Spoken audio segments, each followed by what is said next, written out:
Halo teman-teman, welcome back to my channel. Di video saya kali ini saya kedatangan motor Beat Karbu. Jadi keluhannya adalah si akinya tekor ya.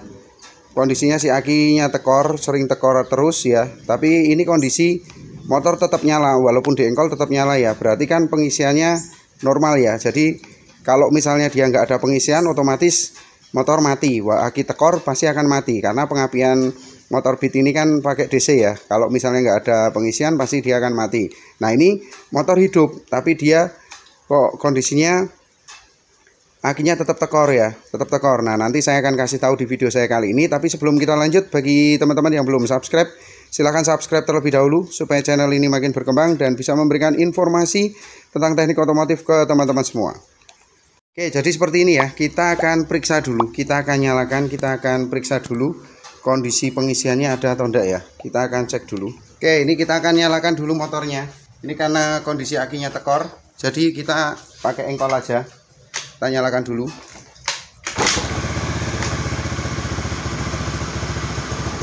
Oke, sekarang pakai AVO, posisi full DC ya. Ini kondisi full DC. Oke, kita akan cek dulu. Ini sebelum digas saja ada 14 ya. 14, kita akan beber.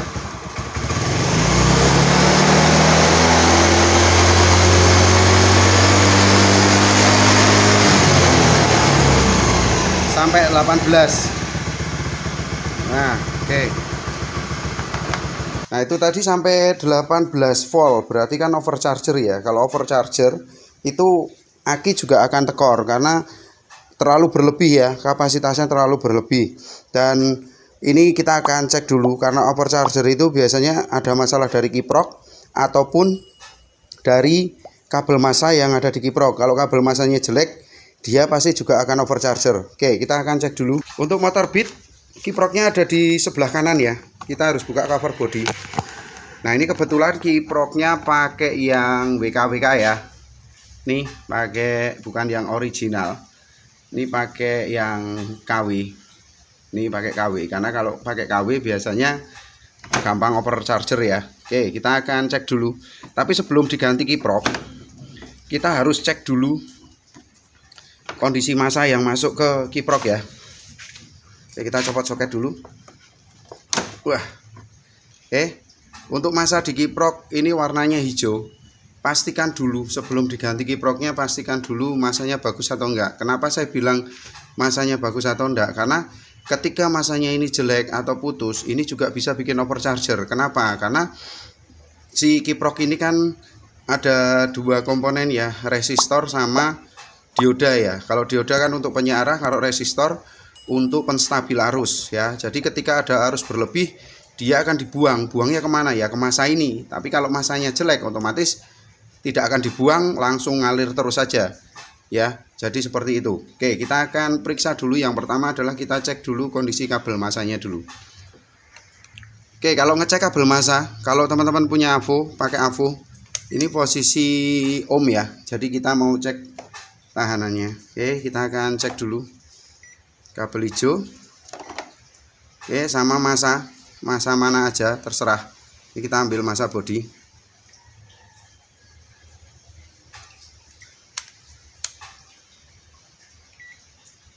Sebentar, kita ambilkan massa body.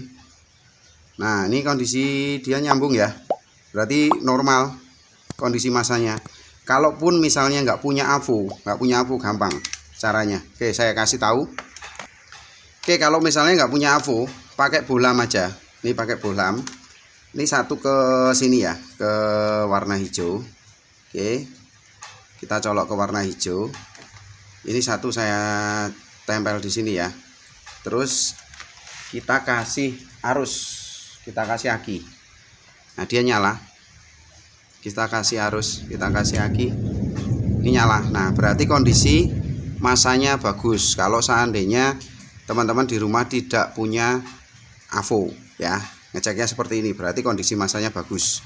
Oke, berarti kalau massanya bagus kan otomatis pengisian udah pasti ada ya. Nih, kalau kita pasang lagi, saya kasih simulasi. Kalau seandainya misalnya pengisiannya nggak ada, itu simpel.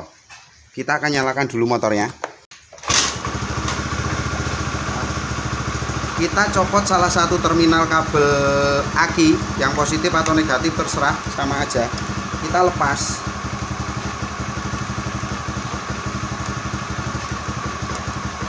Kita lepas ya. Nah, ini kalau kita copot, motor nggak mati, itu berarti kondisi pengisiannya ada. Tapi kalau ini kita copot terminalnya satu, itu berarti mati. Ibarat kata ini saya copot kabel aki, terus si soket kiproknya ini saya copot, dia akan mati.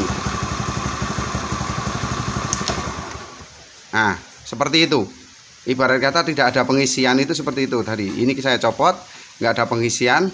Nah, otomatis si motor mati. Karena kalau ini misalnya dipasang, kenapa kok aki saya copot terus motor kalau nggak ada pengisian dia mati? Karena bisa jadi di akinya masih ada arus, itu motor akan hidup. Tapi nanti ketika akinya udah tekor, udah habis, itu berarti akan mati. Oke, sekarang kita akan ganti kiproknya.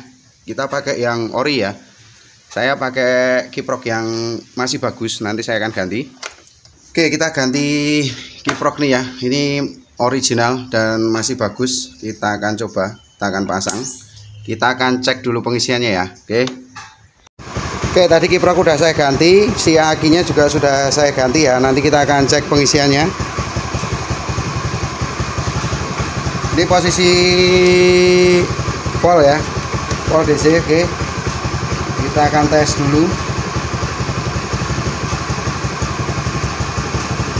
Oke, ini 13 ya.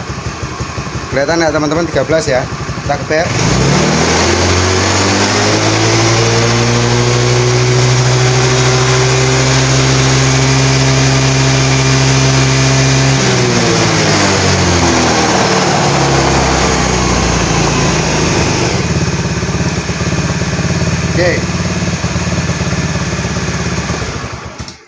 Oke, jadi mentoknya di 14,9 ya. Jadi tidak ada masalah. Kalau tadi kan sampai 18 ya, teman-teman ya. Jadi itu yang bermasalah.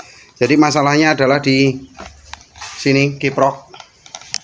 Ya, di kiprok. Ini yang WKWK ya, teman-teman ya. Jadi usahakan ketika nanti kiprok rusak, kalau saya sih tidak pernah menyarankan untuk diganti yang WKWK ya, pakai yang original. Karena apa? Masalahnya satu, nanti kalau ganti yang KW itu udah pengisiannya bikin masalah overcharger, aki pasti akan jebol. Dan kalaupun didiamin lama-lama, itu CDI nya juga bisa jebol ya. Nah, kenapa CDI nya kena? Otomatis arus yang masuk ke CDI nya itu kan tidak 12 volt ya, ataupun 14, itu bisa sampai 18 volt masuk ke situ. Berarti kan dapat arus yang besar, terlalu besar di CDI-nya. Nanti CDI-nya lama-lama dia akan jebol juga ya. Makanya lebih baik pakai yang original, lebih aman dan awet lama juga. Kedepannya juga nggak bakalan nimbulin masalah. Kalaupun misalnya rusak ya udah rusak aja. Yang ini yang biasanya yang kena langsung, baru ke yang lainnya. Jadi nggak meremen kemana-mana ya. Oke, mungkin itu aja ya video dari saya. Semoga video ini bermanfaat untuk teman-teman semua. Jangan lupa like, subscribe, dan bagikan ke teman-teman yang lain, supaya apa yang kita tahu dan mengerti juga bermanfaat untuk orang lain juga. Kalaupun ada pertanyaan ataupun kritik dan saran, silahkan tulis di kolom komentar. Dan jangan lupa juga nyalakan tombol loncengnya, supaya teman-teman tidak ketinggalan video terbaru dari saya. Oke, sampai jumpa lagi di video-video saya berikutnya.